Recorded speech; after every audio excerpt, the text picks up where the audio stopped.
ایک ایسی روایت سنا رہا ہوں کہ اس روایت کو سننے کے بعد انشاءاللہ ہر جوان اس کے اوپر عمل کرنے کی کوشش کرے گا۔ نبی فرماتے ہیں جو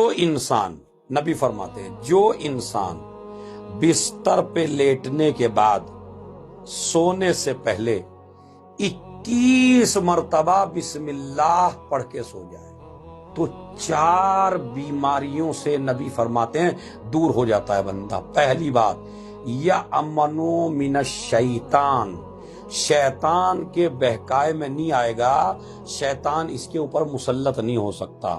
والسارق، چوروں سے محفوظ رہے گا۔ اگر گھر میں موجود ہے، اکیلا بھی ہے، ڈرنے کی ضرورت نہیں ہے، رات میں بسم اللہ پڑھ کے سو جائے، کوئی ڈاکو کوئی چور آپ پہ حملہ آور نہیں ہوگا۔ یہ دوسرا فائدہ۔ تیسرا فائدہ، اچانک والی موت، ہارٹ اٹیک والی موت، یعنی جو آپ بیٹھے بیٹھے مر جائیں، اچانک والی موت سے اگر کوئی شے آپ کو بچا سکتی ہے تو وہ ہے بسم اللہ الرحمن الرحیم۔ اور چوتھی چیز، ہر پریشانی کا علاج ہے بسم اللہ الرحمن الرحیم۔ شیطان کو بھگائے بسم اللہ الرحمن الرحیم، دسترخوان پہ برکت نازل کروائے بسم اللہ الرحمن الرحیم، نعمتوں کا نزول زیادہ ہو بسم اللہ الرحمن الرحیم، جہنم کی آگ کو ٹھنڈا کر دے بسم اللہ الرحمن الرحیم۔